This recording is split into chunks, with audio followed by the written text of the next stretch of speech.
આગામી દિવસોમાં નેપાળી સમાજનો મહોત્સવ નેપાળી સંસ્કૃતિ મહોત્સવ 2024નું આયોજન કરાશે।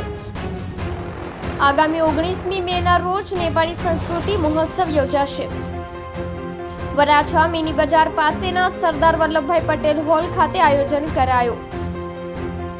કાર્યક્રમના મુખ્ય મહેમાન તરીકે આઝાદ ન્યૂઝ ચેનલના ડિરેક્ટર રવિન્દ્રસિંહ ગોરખા ઉપસ્થિત રહેશે।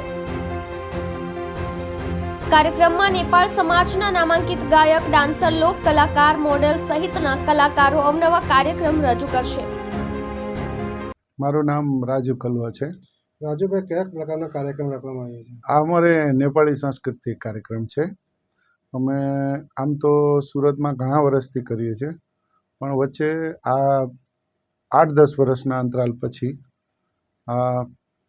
અમે પાછો આ સાંસ્કૃતિક કાર્યક્રમ કરીએ છીએ। આગે કિસને અમારા સમાજનું એક કિસને મિલન જેવું જ છે। કયા કયા મહાનુભાવો આવવાના છે?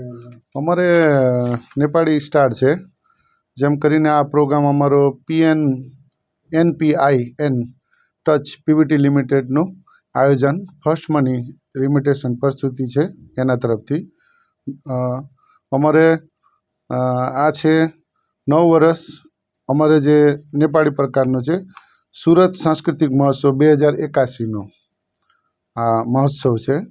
અને આમાં અમારે જે કલાકાર છે પ્રકાશ સપૂત રાષ્ટ્રીય કલાકાર, ચક્રબમ અને કમલ ગાંવલે અને મનીષા કાર્કી અને મુંબઈની રેખા કરીને આ બિંદુ પરિવાર લોકપ્રિય ગાયિકા આ સ્ટારો અમારા નેપાળથી આવવાના છે। આ મહેમાન છે અમારા। કઈ તારીખે કાર્યક્રમ છે? આ અમારો 19 મે વરાછા સરદાર વલ્લભભાઈ સ્મૃતિ ભવન દિવસે। સમાજના કયા કયા અગ્રણીઓ ત્યાં ઉપસ્થિત રહેવાના છે?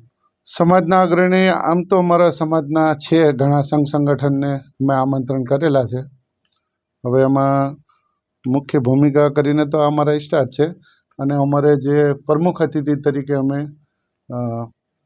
બોલાવ્યા છે અને આગ્રહ કર્યો છે અમારા રવિન્દ્રસિંહભાઈ ગોરખા, એને મુખ્ય અતિથિ તરીકે અમે બોલાવ્યા છે। સમાજના કેટલા લોકો જોડાશે? સમાજમાં તો આમ તો હવે અહીંથી આગળના જે અમે સંસ્કૃતિ મહોત્સવ કર્યા હતા એમાં તો ઘણા હતા। આ હોલની કેપેસિટી ઓછી છે 1200 જેટલી, એટલે 1000થી 1200 પબ્લિક થશે। સમાજને શું કહેવા માંગુ છું?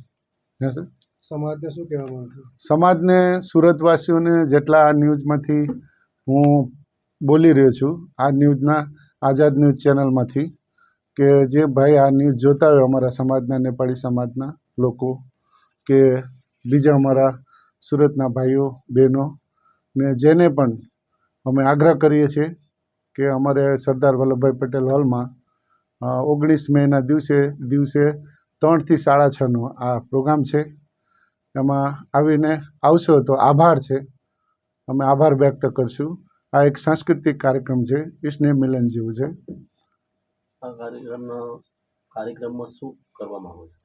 આમાં સર્વપ્રથમ તો સ્નેહ મિલન જેવું છે, બીજું છે કંઈક હવે નાના છોકરાઓનો ડાન્સ છે, પછી કોમેડિયન છે, પછી કંઈક હાસ્ય કલાકાર જેવા છે, ગાયક છે, એવું બધાને મોકો આપીએ છીએ।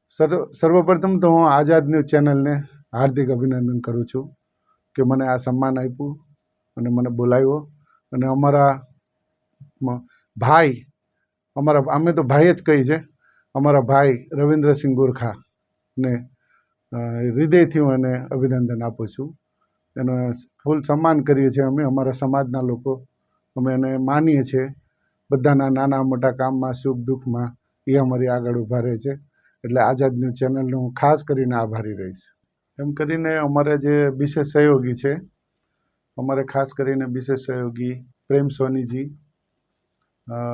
પ્રેમ બીકેજી અને ભરત ટમાટાજી અને દંડીરાજ જોશીજી, શિરબહાદુર ચુમાલીજી, અને એવી જ રીતે અમારે જે ભીમબહાદુર રાજપૂત અને નરબહાદુર ખણકા અને ચુંબકરાજ રેગ્મી, કવિરાજ રેગ્મી, એવી રીતે કવિરાજ પાંડે, એવી રીતે અમારા ઘણા સહયોગી છે, એનો આભાર વ્યક્ત કરું છું. એ લોકો બહુ મહેનત કરી રહ્યા છે અને આ મારા પ્રોગ્રામમાં એટલું સાથ સપોર્ટ મને આપે. હંમેશા અમારું પ્રેમ છે એ આવી જ રીતે બન્યું રહે, એ જ માટે હું આભાર વ્યક્ત કરું છું અમારા સહયોગીનો. ધન્યવાદ.